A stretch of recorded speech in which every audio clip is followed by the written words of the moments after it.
Hey everyone, it's Sarah and Charlotte, and we are here to do a subscriber requested video. So I was recently asked, well, it's been a few weeks ago, and we're finally being able to sit down and do it. But I was given the recommendation of doing a video scenting the Disney villains. And so I thought that sounded super fun. I thought it would be one that would be really fun to do with Charlotte.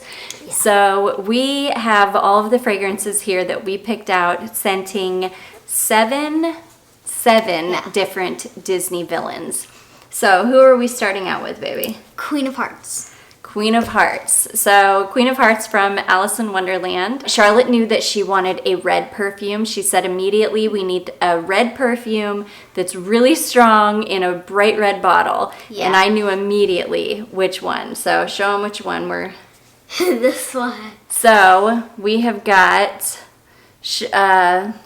Love Chopard here for Queen of Hearts. And we also thought this would be a good one because the Queen of Hearts loves her roses and her rose gardens, and this is a dark rose fragrance. So we thought that this would be perfect for the Queen of Hearts. She has a dark heart, she loves her rose gardens, and it's in a bright red bottle. So, of course. Yes. I knew she would be in a bright red bottle. Yeah. If she were a perfume, she would be in a bright red bottle like that. That's right. She would. So that is the first one we chose, Love Chopard for the Queen of Hearts. Who are we scenting next? The evil stepmom from Cinderella. Lady Tremaine. So Lady Tremaine, who was Cinderella's evil stepmother. So when Charlotte and I started talking about Lady Tremaine, she said immediately, we need something that's almost sickly sweet. And this is the fragrance that came to mind immediately.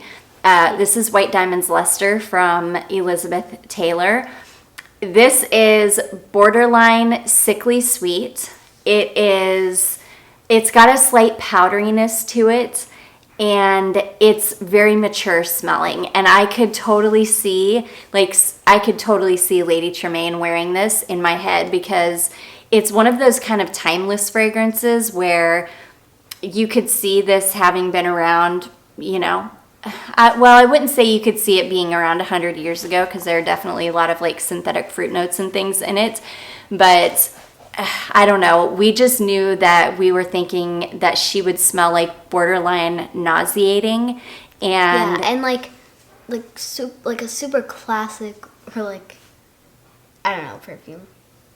Yeah. Like super classic, like sickly.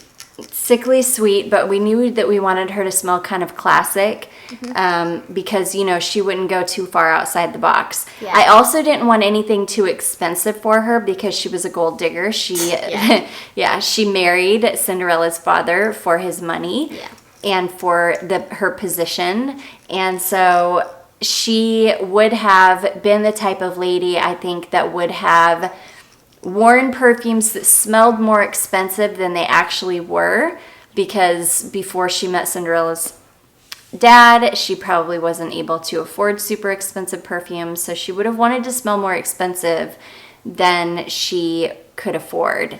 Yeah. I also felt like she would wear like a borderline obnoxious fragrance. And I do think that this perfume is borderline obnoxious because it is sickly sweet. It is a little bit powdery, and it is kind of mature smelling.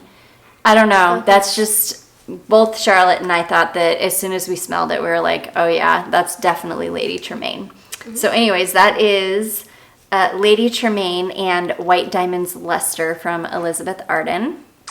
Okay, so we've got Kakamora from Mulan. Not Mulan, I'm sorry. Moana. Oh my gosh, from Moana. We knew we wanted to put some interesting villains on this list, not just Cruella and Ursula and the ones that we all know. So when we came across Kakamora, we were like, oh, heck yeah. So for Kakamora, we chose Tom Ford. I think it's Breches, Moss something.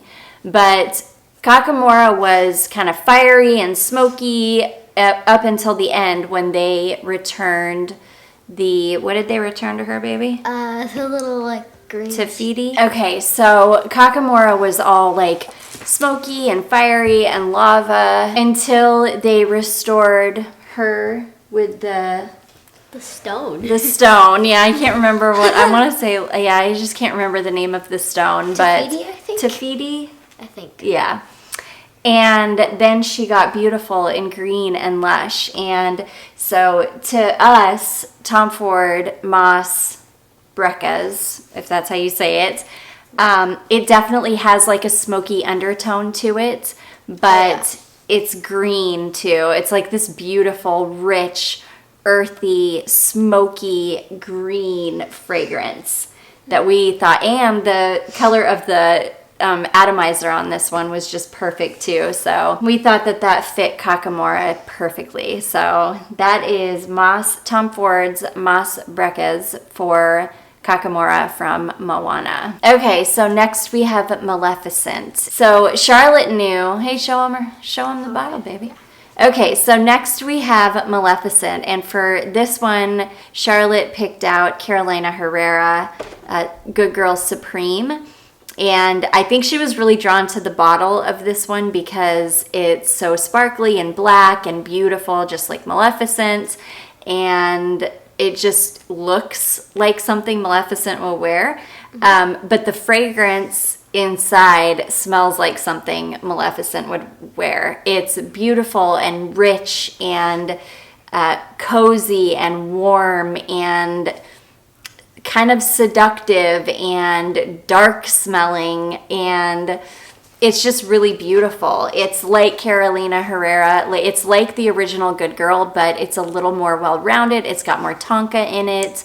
Also, I was gonna put in like we should have done one of the stepsisters. Yeah, we could have. Evil stepsisters. Yeah, that would be good. So it's slightly sweet, but not overly sweet. It's just beautiful, and we just thought that it would fit Maleficent perfectly. So, because it is a really beautiful kind of dark fragrance, but it's sweet at the same time, just like Maleficent. She's kind of a dark character, but she's super sweet and loving at the same time. So we just thought that, just like her. Yeah, we just thought that would be a great fragrance for Maleficent. So yeah, the only reason she's a villain is because like she's like super overprotective of what is her name? Sleeping Beauty? Yeah, Aurora. Oh, Aurora. Yeah. So anyways, that is Carolina Herrera, Good Girl Supreme for Maleficent.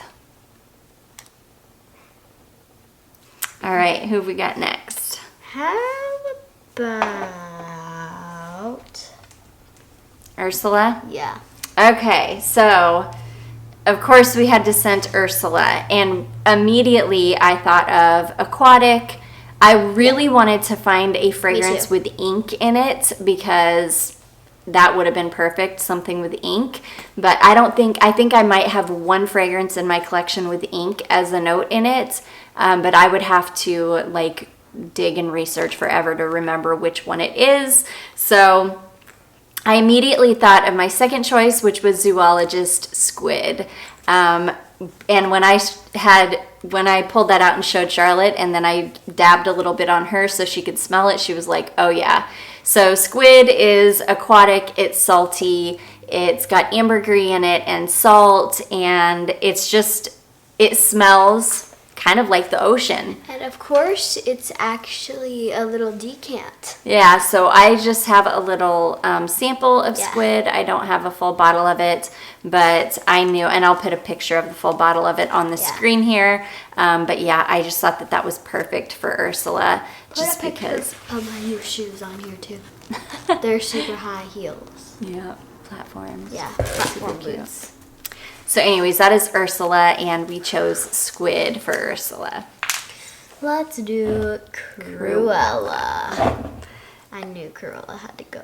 Yeah. Okay, so Cruella is Charlotte's favorite. She loves that movie, the new live action one that came out. So she was super excited to scent Cruella. And what did we choose for Cruella? We chose Club de Nuit Intense. I'm pretty sure that's how you pronounce it. Club de Nuit. Nuit. Intense. Club de Nuit Intense. From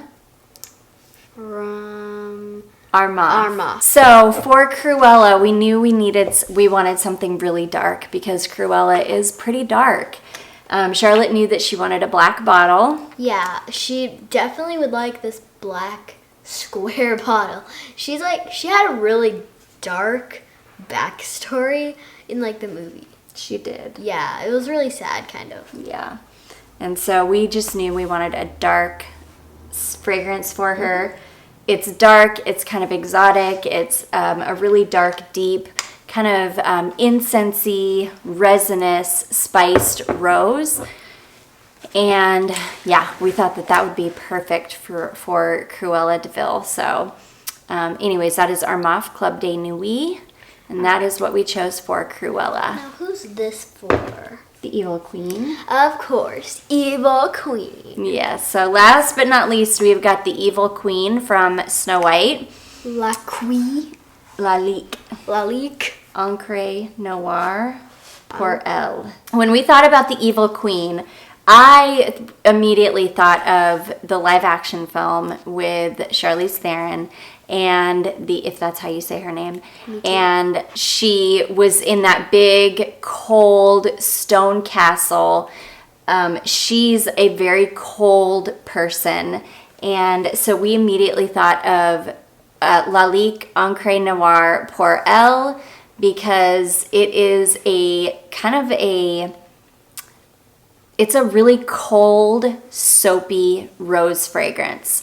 And the Evil Queen is like very no nonsense, like very, I don't know, just no frills. And that's kind of what this fragrance is like. It's clean and cold, and it immediately reminded me of that big cold stone castle. So yeah, I immediately thought of this fragrance. And again, we wanted a dark bottle to kind of represent how dark her character is. But I didn't necessarily want a dark fragrance for her. I wanted something icy cold because she is definitely the most icy cold villain on this list. So anyways, that's what we chose for the Evil Queen from Snow White is Encre Noir pour Elle from Lalique for being just a cold, soapy rose. So anyways, guys, those are all of the fragrances that Charlotte and I chose to scent the Disney villains. We had so much fun doing this one. Yes. We're going to do a round 2, but we are going to scent the princesses. And after that, we will scent the boy villains. And after that, we will scent the princes. So you might get a little Let's Scent Some Disney Characters series on my channel. So yeah, we're definitely gonna do the Disney princesses next. Yeah, so let me know what fragrances would you guys pick for any of these villains, or for any villains that we didn't put on the list. I just forgot about, or I just thought about Rapunzel's mom. We definitely could have done her, and I totally forgot about her until just now. But so anyways, guys, let us know what fragrances you would pick for the villains. I hope you guys enjoyed this one, and I hope it was fun for you. If you did, don't forget to give it a big thumbs up. Don't forget to subscribe before you leave, and I will see you in my next one.